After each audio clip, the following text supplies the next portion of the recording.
ወዳችዬ የምወዳችሁ እንዴት አላችሁልን? በሌላ በቆንጆ ፊልም መተናል። ፊልሙን እንደምትወዱት እርግጠኛ ነኝ። ላይክ እና ሰብስክራይብ ማድረግ እንዳይረሳ። ለፍታችኋል ይገባችኋል የምትሉ ብቻ ደግሞ ቪዲዮዎቻችንን በVPN ማየት ትችላላችሁ። ወደ ቪዲዮ ፊልማችን የሚጀምረው በ1989 ሲሆን ተማሪዎች በጓደኞቻቸው የሚገለሉበት ጠንካራ ነን እና ቃለል የሚኑ ተማሪዎች ደግሞ የሚያገሉበት ዘመን ነበረ። ቢዮንቴ ከተጎጂዎቹ መሃል ነበረ። ህይወቱ በጣም ውስብስብ ነበረ። ከልጅነቱ ጀምሮ ሰላማዊ የትምህርት ጊዜ ማሳለፍ ቢፈልግም የተለያዩ ተማሪዎች ደካማ እንደሆነ ስለሚያውቁ ይጎዱት ነበር። ቤተሰቦቹ ደሃ ነበሩ። አባቱ ደግሞ በህገወጥ መንገድ የሚያሰለጥናቸው ዳንሰኞች ስላሉ በዚህ የተነሳ ፖሊሶች ሲያውቁበት ከአንድ ሀገር ወደ ሌላ ሀገር ይሄድ ነበር። ታዲያ አሁን የሚያገሉትን ተማሪዎች እንዴት መቆጣጠር እንዳለበት፣ እንዴት ከነሱ መራቅ እንዳለበት ቢዮንቴ ባወቀበት ጊዜ አባቱ ወደ አዲስ ትምህርት ቤትና ወደ አዲስ ከተማ መሄድ እንዳለባቸው ነበር የነገረው። የተመለሰውም በልጅነቱ ያደገበት ቦታ ነበር። እዛም ዮንግ የተባለች የልጅነት ጓደኛው ነበረች። በደስታ ነው የተቀበለችው። ሩዝ ለመግዛትም ወደ ከተማ በቀጣይ ቀን ተልኮ ነበር። በሌላ በኩል አንድ አዲስ ልጅ ወደ ትምህርት ቤታቸው ሊገባ እንደሆነ የሰሙት የትምህርት ቤቱ 3 ጠንካራ ወንዶች ያንን ልጅ ለመደብደብ ወዳለበት ስፍራ ሄደው ነበር። ልጁ ግን ሲታይ ጠንካራ ይመስላል። አንድ ትምህርት ቤት ውስጥ 2 አንበሳ ሊኖር አይችልም ስለተባለ በዚህ የተነሳ ራሱን ነጭ ነብር እያለ የሚጠራውን ተማሪ ለመደብደብ ከሄዱ በኋላ ግን ልጁ በጣም ጠንካራ ነበር። በቀላሉ 3ቱንም ወደ መሬት ሊጥላቸው ችሏል። በዛ ሰዓት ቢዮንቴ ወደ ኢንተርኔት ካፌ ገብቶ ጌም እየተጫወተ ነበር። ከሁለት ልጆች ጋርም እዛ ይጣላ ጀመረ። ታዲያ ጥሉን በድብድብ መጨረስ ስለማይችል ብቻ ከቦታው ለማምለጥ ሳይክሉን ይዞ እየሮጠ ይሄዳል። ታዲያ እንደ ድንገት አንድ አካባቢ ጭስ ነበር ያጋጠመው። ጭሱ ደግሞ የተፈጠረው ኪዮንግቴ በተባለው ራሱን ነጭ ነብር እያለ በሚጠራው ልጅ ነበር። ታዲያ በዛ አካባቢ ሲያልፍ ግን ጭሱ ስለሸፈነው የገዛው ሩዙላ ተበትኖበት ነበር። ታዲያ ከልጁ ጋርም ተጋጭቶ ነበር። ልጁ በዚህ የተነሳ ወደ ሆስፒታል ይወሰዳል። ታዲያ ልጁን ከወሰደው በኋላ ኮማው ስለነበረ ስሙን በሚያይበት ሰዓት ኪዮንግቴ ነበር። የሱ ደግሞ ቢዮንቴ ነው። ስማቸው ይመሳሰል ነገር ነበር። የተበተነውን ሩዝ መመለስ ስለማይችልም እርዳታ የጠየቀው ጂዮንግን ነበር። እሷም ካላት ሩዝ ሰፍራ ታበድረዋለች። አሁን ቡዲዮ የተባለው የቴክኒካል ትምህርት ቤት ውስጥ የሚገባ አዲስ ተማሪ እንዳለ እሱም ስሙ ቢዮንቴ ይሁን ኪዮንግቴ እንደማያውቁ ነገር ግን በጣም ጠንካራ እንደሆነና ራሱን ነጭ ነብር ብሎ እንደሚጠራ እያወሩ ነበር። ታዲያ ማን ይሁን ተብሎ ተማሪዎቹ እየተጠባበቁ ነው። በእርግጠኝነት አዲሱ ተማሪ በሚመጣበት ጊዜ ሰግደው ሰላም ለማለት ተዘጋጅተው ነበር። ወደ አዲስ ትምህርት ቤት እንደሚገባ የሚያውቀው ቢዮንቴ ደግሞ እነሱ አካባቢ አንድ ሊከራ የመጣ ፖሊስ ነበር። ታዲያ አባትየውን አጋጣሚ በመጠቀም ፖሊሱ ወደ ትምህርት ቤት እንዲሸኘው ያደርጋል። ከዛ ባሻገርም ስሙን ሲያስተዋውቅ ኮራ ብሎ እንዲያስተዋውቅ አባቱ መክሮት ነበር። በፖሊስ መኪና መምጣቱ ተማሪዎችን አስገርሟቸዋል። ወደ ውስጥ ከገባ በኋላ ራሱን በሚያስተዋውቅበት ጊዜ በኩራት ነበር። ቢዮንቴ የሚባለውን ስም የሰሙት ሰዎች ግን ቢዮንቴ የሚባለውን ስም የሰሙ ተማሪዎች ግን ከኪዮንቴ ጋር ስለተመሳሰለባቸው እሱ ነጩ ነብር ይሆናል ብለው ጠርጥረው ነበር። ታዲያ ቢዮንቴም በአባቱ ምክር አማካኝነት ኮራ ብለው ከሱ ጋር መደባደብ የሚፈልግ ሰው ካለ ይጠይቃል። ታዲያ ደካማውን ልጅ በአይኑ አይቶ መርጦ ለመደባደብ ተዘጋጅቶ ነበር። እሱ ነጩ ነብር ይሆናል ብለው የጠረጠሩ ሰዎች ግን አንድም እንኳን እጃቸውን አላወጡም ነበር። ታዲያ በቀጣይ ረፍትም ወደ መጸዳጃ ቤት ይሄዳል። ቡድን የሰበሰቡ ተማሪዎች ወደሱ ነበር የመጡት። በእርግጠኝነት ሊመቱት እንደሆነ በማወቅም እሱ ተንበርክኮ ይቅርታ ሊጠይቅ ሲል ምናልባት የማርሻል አርት ሰልጣኝ ስለሆነ ይሄ ለየት ያለ ድብድብ አጀማመር ይሆናል ብለው በማሰብ ሁሉም ይንበረከካሉ። ወደዛ የመጡትም የእንኳን ደህና መጣ ዝግጅት ስላዘጋጁ እዛ እንዲታደም እየጠየቁት ነበር። ይስማማል። ታድሙም ከነሱ ጋር ጥሩ ጊዜ አሳልፈው ነበር። ታዲያ በዛ ሰዓት ግን በጣም ቆንጅዬ ሲሆንዋ ነበር የመጣችው። ልክ እንዳያት በጣም ደስ ብሎት ነበር። እሷ አጠገብ ስትቀመጥም አሁን ጆሆዋንግ የተባለው የቡድኑ መሪ የቢዮንቴ ታዛዥ ስለሆነ እሱ እንዴት ተማሪዎችን እንደደበደበና እንዴት ጀግና እንደሆነ ለሲዮንሃን እየነገራት ነበር። ሲዮንሃን በዚህ ነገር ደስተኛ ትሆናለች። ቢዮንቴም ነገሩን በደንብ ከሰማ በኋላ ያኔ ከተጋጫው አሁን ሆስፒታል ውስጥ ካለው ኪዮንቴ ጋር አመሳስለውት እንደሆነ እርግጠኛ ነበር። ማንነቱን ከመናገር ግን በውሸቱ ለመቀጠል ያስባል። ከልጅነቱ ጀምሮ በጣም ሲደበደብ የነበረው እሱ ነበር። አብሶ ጂዮንግ የተባለችው የልጅነት ጓደኛው ትደበድበው ነበር። አሁን ግን ጂዮንግ በጣም ተቀይራለች። ታዲያ አብሯት ጊዜ ሲያሳልፍ እቃ ሲሰጣት ሁላ ጉንጮቿ ይቀሉ ነበር። ትምህርት ቤት ኳስ በሚጫወቱበት ጊዜ እሱን እንዳለቃቸው የመረጡት ተማሪዎች የኳስ ግጥሚያው ላይ ኳሱን ሊነጥቀው የፈለገ አንድ ሰው ከመጣ እሱን እየገፈታተሩለት እሱ ቀጥታ ወደ ጎል እንዲሄድ ያደርጉ ነበር። በዚህ አጋጣሚ ግን ከአንድ ተማሪ ጋር ይጋጫል። ታዲያ እሱም ወድቆ እንዳመመው እየተናገረ ነበር። ጠንካራ ነው ብለው የሚያስቡ የክፍሉ ተማሪዎች በትንሽ ነገር አመመኝ በማለቱ ገርሟቸው ነበር። ኦሱኬ የተባለው ከሱ ጋር የተጋጨ የተወራጨው ልጅም እሱ ትክክለኛው ቢዮንቴ እንዳልሆነ አውቆበት ነበር። ከዚህ ቀደም ኢንተርኔት ካፌ ውስጥ ከህፃናት ጋር ተጣልቶ ከነሱ ጋር ከመደባደብ በሳይክሉ ሲያመልጥ እንደተመለከተውም ነግሮት ነበር። ኳስ ሲጫወት ሲወድቅ የተመለከተው ዴጂን የተባለው ልጅም ስለተጠራጠረው ከሱ ጋር ለመደባደብ ስለተዘጋጀ አንድ ለአንድ እንዲጋጠሙ ነበር ያዘዘው። በዚህም ጥያቄ መሰረት ግድ ቢዮንቴ መደባደብ ነበረበት። ተስማምተው ለድብድብ ይሄዳሉ። እንደምንም ብሎ ለመሸለት እየሞከረ ነበር። የሱ ጓደኞች ደግሞ በእርግጠኝነት ያሸንፋል ብለው ስላሰቡ ጭራሽ እነሱ ድብድብ ላይ ትኩረት አላደረጉም ነበር። እንደምንም ብሎ እየተወራጨ ነው። በዚህ አጋጣሚ ግን ተሳስቶ በእጁ ዴጂንግን ሲመታው ምቱ በጣም ጠንካራ ስለነበረ ከመወራጨትም ቢሆን ልጁ ራሱን ስቶ ነበር። ያኔ ነበር የሱ ጓደኞች ዞር ብለው ያዩት። ልጁንም እንዳሸነፈ ባዩበት ጊዜ ደስተኛ ነበሩ። ከዛ ቀን በኋላ እሱን እንደ ንጉሳቸው ተቀብለው ይታዘዙ ጀመረ። ስለተጠራጠሩት ይቅርታ ከጠየቁ በኋላ አመሻሽ ላይ ምግብ ይጋብዙታል። እሱም ሲናገር የነበረው ጠንካራ እንደሆነ እንደሚያውቅ፣ ነገር ግን ከዚህ በኋላ ጥንካሬውን ለመጠቀም እንደማይፈልግና ከሰው ጋር በመነጋገር እንደሚግባባ ያሳውቃቸዋል። ማንነቱን ቢናገር ግን ችግር እንደሚፈጠርበት እርግጠኛ ነበረ። ከጓደኞቹ ጋር እየወጣ በነበረበት ሰዓት ያቺ ቆንጆዋን ሲሆን ከሌላ ቴክኒክና ሙያ ትምህርት ቤት ራሱን በቅጽል ስም ታንግ ብሎ የሚጠራው ልጅ የፍቅር ጥያቄ እያቀረበላት፣ እሷ ግን እምቢ ስትል ነበር የተመለከቱት። እንደ ስጦታ የሰጣት ቦርሳ ፌክ ስለሆነ ደሃ መሆኑን ካወቀች በኋላ አብራው መሆን እንደማትፈልግ ትናገራለች። ይህንን ያዩት እነ ቺዮ ሆንግም ቢዮንቴ ጠንካራ ስለሆነ ሄዶ ሲሆንዋንን ማዳን እንዳለበት እየነገሩት ነበረ። ተደፋፍሮም ይሄዳል። ከልጁ ጋርም ከተሰዳደበ በኋላ እነሱ ገና ለገና ይጠብቁኛል ብሎ በማሰብ ቴንግ የሚባለው ልጅ በጥፊ ነበር የመታው። በቡድን ስለመጡ ቴንግ የሚባለው ልጅ ጠንካራ ቢሆንም በሴት ፊት በጥፊ መመታቱ ራሱ ስላሳፈረው እየሮጠ ከዛ ሄዶ ነበረ። ሰንዋንም ቁጭ አድርገው ካወራት በኋላ ሲንከባከባት በጣም ደስ ብሏት ከንፈሩ ላይ ያለውን ቁስሉ ላይ የነካችለት ነበረ። ልክ ስትነካው ልቡ ይመታ ጀመር። እሷን አናግሮ ከወጣ በኋላ ጓደኞቹ እያሾፉበት ነበረ። አሁን የቴክኒክና ሙያ ተማሪዎች ዋና የቡድናቸው መሪ ታንግ ስለተመታ እጥፍ ድርብ የሆነ በቀል ስለሚያመጡ መዘጋጀት እንዳለባቸው ለቢዮንቴ እየነገሩት ነው። በዚህም ተስማምቷል። ከጓደኛው ጋር ወደ ቤት እየሄደ በነበረበትም ጊዜ የተመለከተው ጂዮንግን ነበረ። ሴቶች ከበው ሊደበድቧት ነበረ።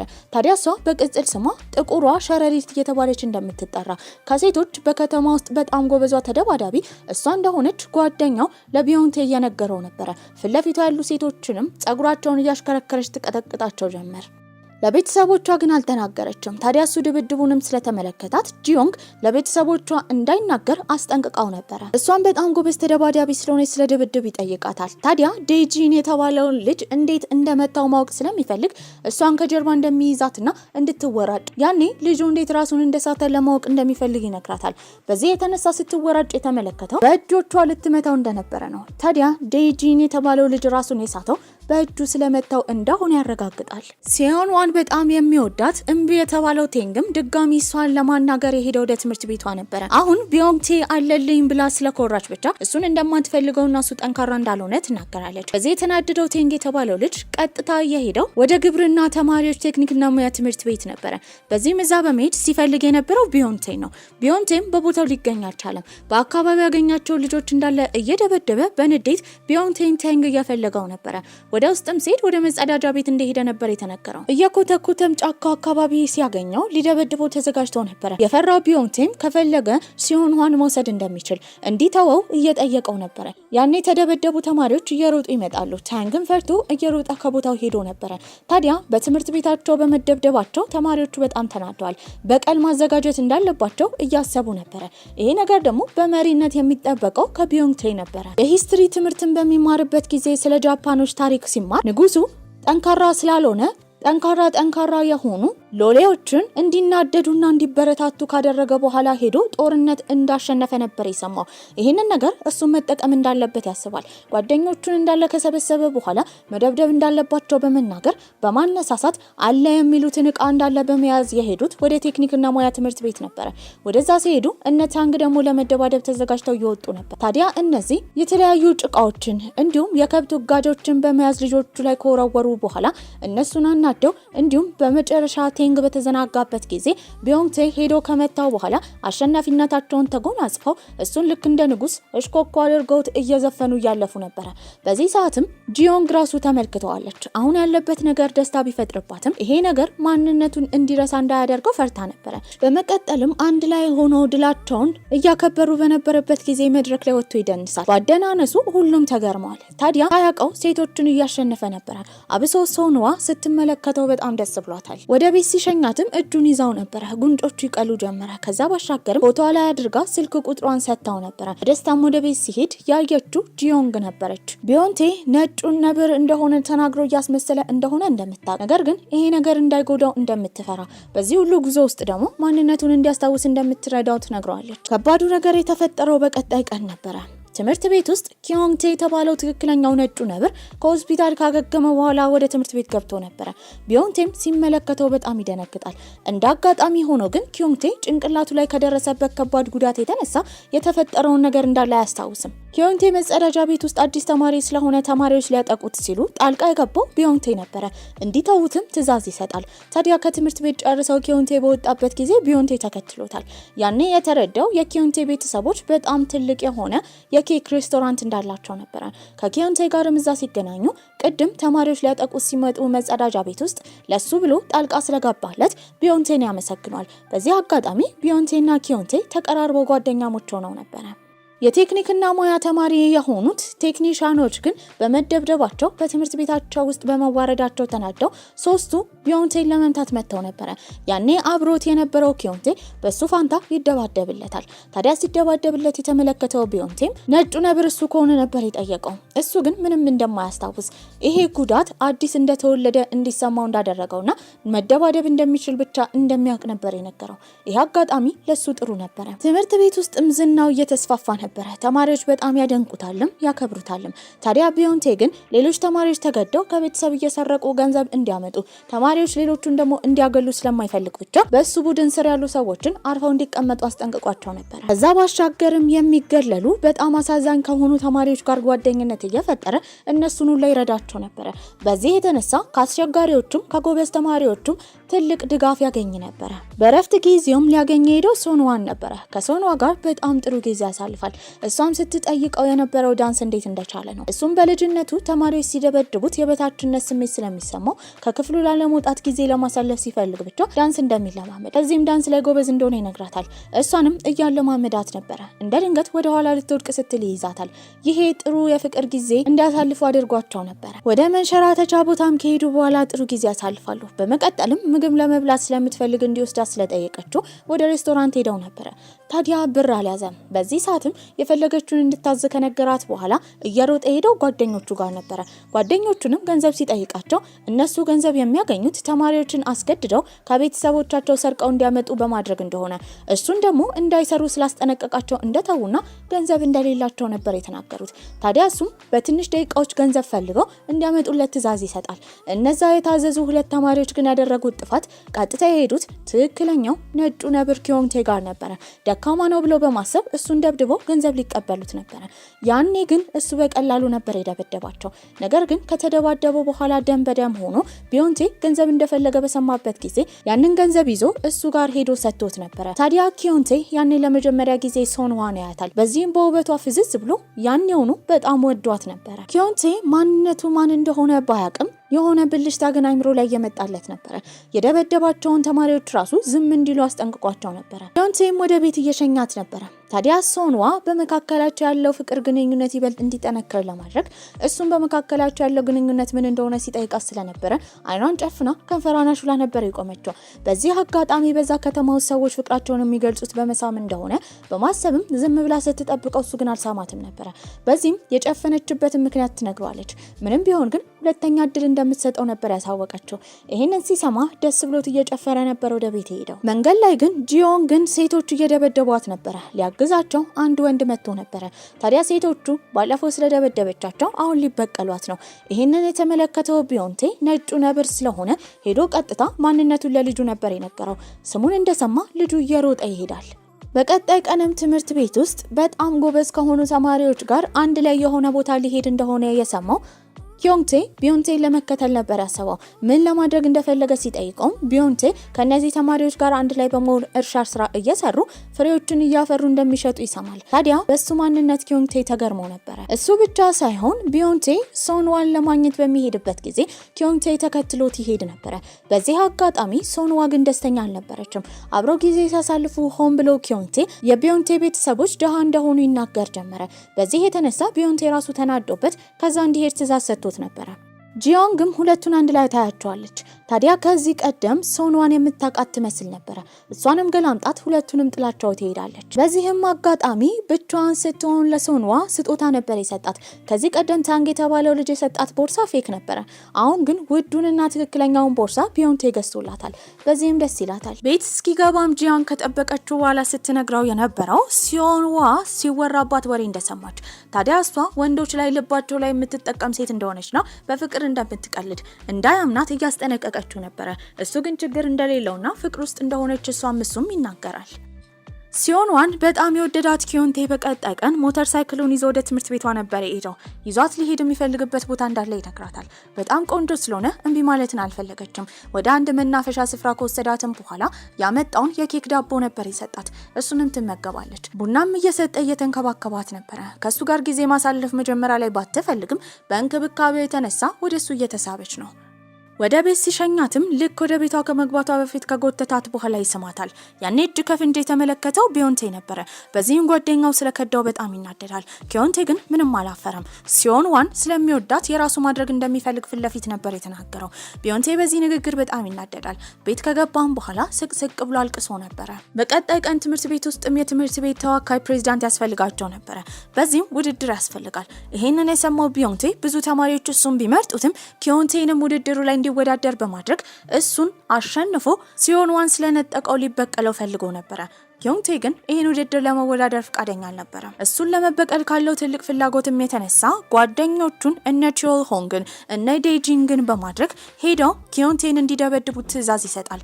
ታዲያ ጠንካራው ኪዮንቴ ግን ሁሉንም አንድ ባንድ ደብድቧቸው ነበር። ይሄን ሁሉ ነገር እንዲፈጠርበት ያዘዘው ቢዮንቴ እንደሆነ ባረጋገጠበትም ጊዜ ከዚህ በኋላ ማንነቱን መደበቅ ስለሌለበት ሄዶ ቢዮንቴን በጥፊ ጠፈጥፈው ጀመረ።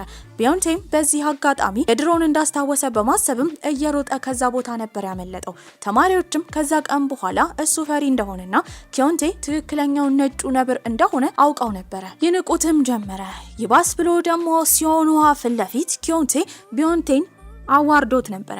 ታዲያ እሱ ደካማ እንደሆነ ካወቀች በኋላ እሱን ጭራሽ ማናገር አልፈለገችም። ኪዮንቴም እጇን ይዞ እሱ ጋር እንድትቆይ ነበር የጠየቃት። ከዛ ቀን ጀምሮ ሁለቱ ፍቅረኛሞች ይሆናሉ። እሱ ውሸታሙ ነጩ ነብር እንደሆነ ከታወቀ ጊዜ ጀምሮ ተማሪዎቹ ይንቁት ያሰቃዩት ጀመረ። ነገር ግን በዚህ ሁሉ ውስጥ ሆሶክ የተባለው ልጅ የልብ ጓደኛው ነበር።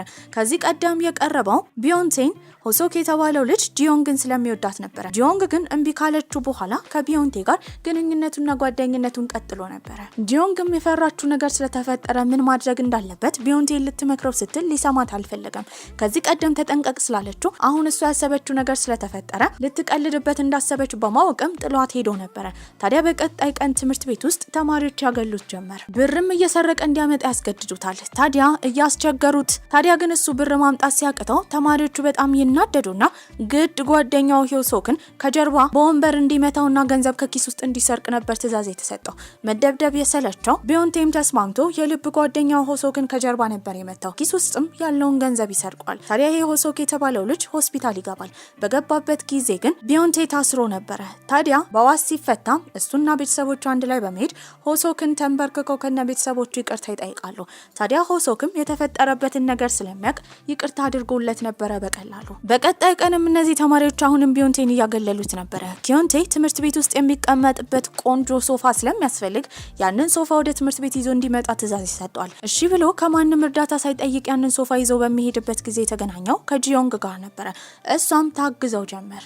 ለምን መልሶ እንደማይደባደብ ስትጠይቀው መልስ አይመልስላትም። ከልጅነታቸው ጊዜ ጀምሮ እሷ በጣም ተወደው ነበረ፣ ነገር ግን ፍቅሯን አልገለጸችለትም። በዚህም የምትወደው ልጅ እንደዚህ ሲሰቃይ ማየት ስላልፈለገች ብቻ መደባደብ ላይ ጎበዝ ስለሆነች ኪዮንቴን ለማግኘት ነበር የሄደችው። የሚያደርገው ነገር ልክ እንዳልሆነ የፈለገውን ሰው መደብደብ እንደሚችልና ከቢዮንቴ ግን እንዲርቅ ነበር ትዕዛዝ የሰጠችው። ታዲያ ኪዮንቴ በተዘናጋበት ጊዜ እሱን ለመምታት በማሰብም ሲጋራውን ለማጨስ ትኩረት ባደረገበት ጊዜ ያኔ በቴስታ ነበር ወደ መሬት የጣለችው። ግንባሩ ላይም ጠባሳ አድርጋበት ነበረ። በኪዮንቴ ቂም የያዘበት ቢዮንቴን በቀጣይ ቀን እሱ ጋር ከሄደ በኋላ እያሞጋገሰ እያሞካሸ እሱን ሲነግረው የነበረው ለትምህርት ቤት ፕሬዝዳንት እንዲወዳደር ነበረ። ቢዮንቴም ተወዳዳሪ ስለሆነ ተማሪዎች ኪዮንቴን ስለሚፈሩት ብቻ እሱን ከመረጡት ምናልባት መምህራኖች እሱ ላይ ትኩረት ስለሚያደርጉ ከዚህ በኋላ ተማሪዎችን አያገልም እንዲሁም ለሱም ድብደባ ይቀንስለታል ብሎ በማሰብ ነበረ። በዚህ የተነሳ ኪዮንቴ እንደሚወዳደር ይናገራል። ከዛ በፊት ግን 10,000 የሚሆን ወን ገንዘብ እንዲያመጣ ተጠይቆ ነበረ። በዚህ የተነሳ ቢዮንቴ ገንዘብ ይሰበስብ ጀመረ። ነገር ግን የሰበሰበው በቂ አልነበረም። ጓደኞቹ እነ ሆሶክም ግብርና እየሰሩ የተለያዩ ፍራፍሬዎችን እየሸጡ ነው። ያኔ ግን ቢዮንቴ አንድ ስህተት ይሰራል። በዚህም ሶንዋ ማዳመጥ የምትፈልግበት ቴፕ እንዳለ በሰማበት ጊዜ ያጠራቀመውን ገንዘብ ለሷ ነበር የሰጣት። እሷም ያንን ቴፕ ስታገኝ ደስ ይላታል። የኪዮንቴ ልደት ደርሶ ነበረ። በዚህም የተነሳ ለሷ ቴፕ መግዣ ብሎ ገንዘቡን ስላጎደለ እነ ቾሆንግ ገንዘቡን በቂ አድርጎ እንዳላመጣ ባወቁበት ጊዜ ተናደውበት ነበረ። ያን ቀን የኪዮንቴ ልደት ስለሆነ ግን አልደበደቡትም። ታዲያ ዝግጅቱ ላይም ሳይጠራ የሄደው ቢዮንቴ ነበረ። ኪዮንቴ ያኔ ጥሩ ስሜት ላይ ስለነበረ ጋብዞት እንዲቀመጡላ ጠይቆት ነበረ። ሲሆንዋም በኪዮንቴ ታቅፋ ቁጭ ብላለች። ታዲያ ፊት ለፊቷ መጠጥ እንድትጠጣ አስቀምጠውላት ነበረ። ይህንን የተመለከተው ቢዮንቴ ምናልባት መጠጡን ከጠጣች ከሰከረች ይጠቀሙባታል ብሎ ስላሰበ ብቻ መጠጡን ይጠጣዋል። ነገር ግን የተመለከተው ለራሴ ነው ብላ የፈለገችውን ቴፕ እንደ ስጦታ የሰጠችው ለኪዮንቴ ነበረ። እዛ ቆሞ ገንዘቡን አጉድሎ ስለሰጣት ቢዮንቴ ልቡ ይሰበራል። ታዲያ እሷም መውደድ ጥፋት እንደሆነ ነበር የተረዳው። ከዚህ በኋላ በእሷ ፍቅርም ተስፋ ቆርጦ ነበረ። ቤት በተመለሰበት ጊዜ ደግሞ ጂዮንግ ጥቁሯ ሸረሪት እንደሆነች ተማሪዎችንም እንደምደበድብ የምደበድበው ተማሪዎች ግን ተማሪዎችን የሚያገሉ ቢሆኑም ቤተሰቦቿ በጣም ተናደውባት ነበረ። ባህላዊ ቤተሰቦች ነበሩ። ሴት ልጅ እግሯን ማንሳት የለባትም ብለው የሚያስቡ አይነት ስለነበሩ ጥፋተኛ ያደርጓታል። በዚህ የተነሳ የቤተሰቦቿ ነገር ስልችት ስላላት ቤት እንደማታድር ተናግራ ጥላት ትሄዳለች። ያኔ ተከተላት ቢዮንቴ ነበረ። ብቻዋን እንዳታድርም አጠገቧ ቁጭ ብሎ ይጠብቃታል። በቀጣይ ቀንም ትምህርት ቤት ውስጥ ምርጫ ነበር የተደረገው። በምርጫው ጊዜ ቢዮንቴና ኪዮንቴ ተወዳድረው ነበረ። የማይጠበቀው ነገር ግን ያሸነፈው ቢዮንቴ ነበረ። ተማሪዎቹ ፍትሃዊ ነገር ያመጣል ብለው ያሰቡት እሱን ነበረ። ታዲያ የተሸነፈው ኪዮንቴ ከንዴቱ የተነሳ ቢዮንቴን አስሮ ይደበድበው ጀመረ። በዚህ የተነሳ ወደ ሆስፒታል ይገባል። ታዲያ ወደ ሆስፒታል ሲገባ ኪዮንቴ እንዳይታሰርም ከእናቱ ጋር በመምጣት ቢዮንቴን ተንበርክከው ይቅርታ ጠይቀው ነበረ። ከዛ ባሻገርም የገንዘብ ካሳ ይጠይቃሉ። የቢዮንቴ ቤተሰቦች ገንዘብ ስለሌላቸው ምንም ማድረግ ስለማይችሉ የልጃቸውን ጉዳት ትተው ገንዘቡን ተቀብለው ነበረ። እሱም በዚህ ሁኔታ ውስጥ ማየት ስልችት ተለት ጂዮንግም ሄዳ እነ ኪዮንቴ መበቀል እንዳለበት እየነገረች ታዲያ ምንም የጎዱትን ሰዎች መበቀል ቢኖርበትም ጭራሽ ሀሳብ ወደ አይምሮ አልመጣም። ዝም ነበር ያላት። የመበቀል ሀሳቡ የመጣለት ሆሶክ የተባለው ጓደኛው አባቱን እነ ኪዮንቴ እንዳሳሰሩበት ታዲያ በህገወጥ መልኩ ተማሪዎችን ዳንስ ያሰለጥናል ብለው እንደከሰሱትና አሁን ፖሊስ ጣቢያ እንደገባ ሲሰማ ነበረ። አባቱን ለማግኘት ይሄዳል። ታዲያ በሰዓቱ ደርሶ አባቱ እንዳይታሰር ማድረግ ባይችልም ነገር ግን እነሱን ለመበቀል ነበረ ሀሳብ ሲያመጣ የነበረው። እርዳታም የጠየቀው መጀመሪያ ከጂዮንግ ነበረ። ጂዮንግ ድብድብ እንድታስተምረው ይጠይቃታል። እሷም የነገረችው ነገር ለ20 ቀናት የወዛደር ስራ መስራት እንዳለበት ነበረ። ታዲያ ያንን ስራ መስራት ከጀመረ ጊዜ ጀምሮ በጣም ቢከብደውም እናቱ ያለቀሰችበትን ቀን አባቱ መታሰሩን እያስታወሰ እየበረታ እንደምንም ብሎ እነዛ ትላልቅ ግንዶችን ለማንሳት እየሞከረ ነበረ። በአንድ ቀን ውስጥ ወደ ጠንካራ ሰው ባይቀየርም እንደምንም ብሎ አይምሮውን ለማጠንከር እየሞከረ ነበረ። የተለያዩ ተማሪዎች እየመጡ ቢያገሉትም ዝም ለማለትና ድብድባቸውንም ለመቻል እየሞከረ ነው። አንድ ቀን ላይም እሱን ያጠራው ነጩ ነብር ነበረ። ሲነግረው የነበረው ጂዮንግን ማግኘት ስለሚፈልግ ከሷ ጋር እንዲያገናኘው ነበረ። ምንም ማድረግ ያልቻለው ቢዮንቴ ሄዶ ይጠይቃታል። እሷም ተስማምታ ልታገኘው ትሄዳለች። ታዲያ ያን ቀን ምሽትም የመጣችው ሲሆንዋ ነበረች። በዚህም እሷ ቢዮንቴ ማግኘት ፈልጋለች። ነገር ግን እንደ ትላንትና አብረን ጊዜ እናሳልፍ እንደርስ ይላትም እምቢ ስላለች ብቻ ዛሬ በሌላ ሰው እንደተካትና ሊያገኛት እንደማይፈልግ ነበር የተነገራት። ከዛም ተናዳ በሄደችበት ጊዜ ሲሆንዋ ያገኘችው ቢዮንቴ ነበረ። ታዲያ ለምን እንደምታለቅስ ይጠይቃታል። እሷም ኪዮንቴ ጋር አብራ ጊዜ ለማሳለፍ የፈለገችበት ትልቁ ምክንያት በከተማ ውስጥ ቆንጆ ሴት እንደሆነች ሁሉም እንዲያቅላትና ተማሪዎች ደግሞ እንዲፈሯት ለማድረግ እንደሆነ፣ በዚህም ግን አሁን አላገኝም እንዳላትና እንደተጠቀመባት እየተናገረች ታለቅሳለች። ይህንን የሰማው ቢዮንቴ ራሷን እንደማታከብር ነበር የተረዳው። በዚህም እሷን መውደድ ጥፋት እንደሆነ ይነግራታል። በሌላ በኩል ጂዮንግን ያገኛት ኪዮንቴም ያኔ ስለመታችሁ ሊበቀላት ነበረ። በዚህም ይደበድባት ጀመር። እሷ እየተደበደበች እንደሆነ ያወቀው ቢዮንቴን በቦታው በመምጣት ተንበርክኮ ኪዮንቴን እንዲተዋት እየጠየቀው ነበረ። ተከትለው የመጣችው ሶንዋ ነበረች። ካቀፈችውም በኋላ አብረው ጊዜ እንዲያሳልፉ ጠይቋለች። ታዲያ ከሷ ጋር ጊዜ ለማሳለፍ የቋመጠው ኪዮንቴ ጂዮንግን የመደብደብ ፍላጎቱን ስላጣ እንዲሄዱ ፈቅዶላቸው ነበረ። ወደ ቤትም ተመልሰው ከጂዮንግ ጋር ምግብ እየተመገቡ ነበረ። እስካሁን ስለረዳችሁ ቢዮንቴ እያመሰገናት ነው። ስታስታውስ የነበረው የልጅነታቸውን ነበረ። ከልጅነታቸው ጀምሮ ተማሪዎች ይደበድቧቸዋል። አንድ ላይ ስለነበሩ ግን ጠንካራ ነበሩ። ታዲያ በጣም ይዋደዳሉ። አንድ ቀን ላይ ጂዮንግን የወደዳት የክፍል ጓደኛቸው አገባሻለሁ ብሎ ሲያበሽቃት የተናደደው ቢዮንቴ ለመደባደብ ቢሞክርም ተደብድቦ ነበረ። ታዲያ ግን ሁለቱ በጣም ይዋደዳሉ። ግንኙነታቸው ያበቃው የቢዮንቴ ቤተሰቦች ወደ ሌላ ሀገር ሲወስዱት ነበረ። ታዲያ አሁን ተመልሶ ቢመጣ ልክ እንደ ድሮ በጣም ተወደው ነበረ። በዚህም እነሱን ለመበቀል ያሰበው ቢዮንቴ ቡድኑን አንድ ላይ መጋጠም ስለማይችል ቀስ በቀስ ሁሉንም ለመደብደብ ያስባል። መጀመሪያ ያንግ ሆ የተባለው ፈጣኑ ተደባዳቢ ጋር ነበር የሄደው። ፊቱን በማስክ በመሸፈንም ልጁ በሰንዘር ላይ በጣም ጎበዝ ስለሆነ እግሩን ለማጥቃት ነበር ያሰበው። ታዲያ ቢዮንቴ ምንም ቢመታም ልጁን ግን በተደጋጋሚ እግሩን ይመታው ጀመረ። በዚህም እግሩ ይሰበራል። ታዲያ እሱ መመታቱና ሲደበደብ ደግሞ ልጁ ማስክ እንዳደረገ፣ ማስኩ ደግሞ ከአይጥ ማስክ ጋር እንደሚመሳሰል ሲያወሩ ነበረ። ታዲያ ያንን ማስክ የሰራችለት ጂዮንግ ነበረች። ከዚህ በኋላ ማስኩን ማስተካከል እንዳለባት ነበር ያሰበችው። በቀጣይም ዴጂን የተባለውን ጠንካራ ልጅ ነበር ለመደብደብ ያሰበው። በመቀጠልም ዴጂን የተባለውን ጠንካራ ልጅ ለመደባደብ ነበር የሄደው። ታዲያ ልጁ ጠንካራ ነበረ። ነገር ግን ሰዎችን በመያዝና ጡንቻቸውን ለማድቀቅ በመሞከር እንደሚያሸንፍ ባወቁበት ጊዜ እሱን እንዳይዙት ሰውነቱን ቅባት ነበር የተቀባው። ታዲያ እያሟለጨው እሱን ደብድቦ ወደ መሬት ጥሎ ማቆሳሰል ችሎ ነበረ። ታዲያ የእሱ ተከታዮች አንድ ባንድ እየተደበደቡ እንደሆነ ያወቀው ኪዮንቴ ይሄ ማስክ የሚያደርገው ልጅ ማን እንደሆነ ለማጣራት ይሞክራል። ታዲያ ዴጂንም ሲናገር የነበረው ከልጁ ጋር ሲደባደብ ማስኩን ለመቅደድ እንደሞከረ፣ በዛ ሰዓትም ግን አይኑ እንደበለዘ ነበር የሰማው። ታዲያ በቀጣይ ቀን የበለዘ ልጅ ተማሪዎቹ በሚፈልጉበት ጊዜ በጣም ብዙ ተማሪዎች አይናቸው በልዞ ነበረ። ይህንን ያደረገው ቢዮንቴ ነበረ፣ ማንነቱ እንዳይታወቅበት። ታዲያ ያን ቀንም ወደ መጸዳጃ ቤት ሄደው ሶንግ ሆ የተባለው ልጅ ለመደብደብ ነበረ። ማስኩን ካደረገ በኋላ ልጁን ቅጥቅጥ ያደርገዋል። እሱንም ቀጥቅጦ እየሮጠ ነበር ያመለጠው። በዚህም የተነሳ የተደበደበው ልጅ ጓደኛዎችም አንድ ላይ በመሆን ትምህርት ቤት ውስጥ ያሉ ተማሪዎችን ቦርሳ መፈተሽ ጀመሩ። ታዲያ ማስኩን ለመፈለግ እየሞከሩ ነበረ። የቢዮንቴ ቦርሳ ውስጥ ማስኩ ይገኛል ብሎ ፈርቶ ለመደባደብ ቢዘጋጅም ማስኩ ግን አልተገኘም ነበረ። ማስኩ ስለጠፋበት በቀጣይ ቀንም አዲስ ማስክ ጂዮንግ ከሰራችለት በኋላ የሄደው ሶንጎ የተባለውን ያስፈሪ አጎቱን ባር የሚቆጣጠረውን ልጅ ለማግኘት ነበረ። ታዲያ ልጁ ድብድብ ላይ በጣም ጎበዝ ነበረ። ነገር ግን እሱን በማዘናጋት እዛ ባር ውስጥ ያሉ እቃዎችን አንድ ባንድ በመሰባበር ልጁ በሚፈራበት ጊዜ እሱን ደብድቦ ቢዮንቴ ሊያሸንፈው ችሎ ነበረ። ማስኩን የደበቀለት ሁሶክ ነበረ። ከዚህ ቀደም ሶንጎ የተባለው ልጅ መጸዳጃ ቤት ለመደብደብ ቢዮንቴ በገባበት ጊዜ እየሮጠ ሲያመልጥ ተመልክቶ ተማሪዎች እንዳያጠቁት ወሬውን በሰማበት ጊዜ ማስኩን የደበቀለት። ኪዮንቴም ከቀናት በኋላ ሶንዋ እሱን የቀረበችው ጠንካራ ስለሆነ እንደሆነ ስላወቀ በዚህም ተናዶ ነበረ። አሁን ማስክ የሚያደርገው ልጅ ከሱ የበለጠ ጠንካራ የሆነ ስለሆነ ምናልባት ሶንዋ እሱን ትታ ማስክ ከሚያደርገው ልጅ ጋር ትሆናለች ብሎ ፈርቶ ነበረ። ታዲያ ሆሶክም ተቀላቅሏቸው እንዴት ማሸነፍ እንዳለበት አብረው ሶስቱ ቀመር እየቀመሩ ነበረ። ሆሶክም ቾሆንግ የሚባለው ልጅ እንደሚታየው ጠንካራ እንዳልሆነ ከዚህ ቀደም አንድ ድብድብ ላይ ብቻ ስላሸነፈ እሱን ስም በመያዝ ራሱ እንደሚኩራራ እንጂ በቀላሉ ሊያሸንፈው እንደሚችል እየተናገረ ነበር። ቢዮንቴም ልጁን ሄዶ ይቀጠቅጠው ጀመረ።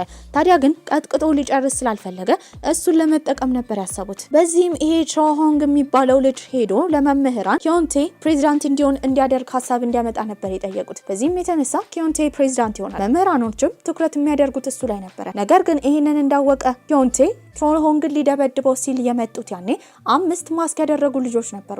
ታዲያ የትኛው እንደሆነ የማያውቀው ኪዮንቴ በሚዘናጋበት ጊዜ ሁሉም እያጭበረበሩ ቢዮንቴ እሱን ይደበድበው ጀመረ።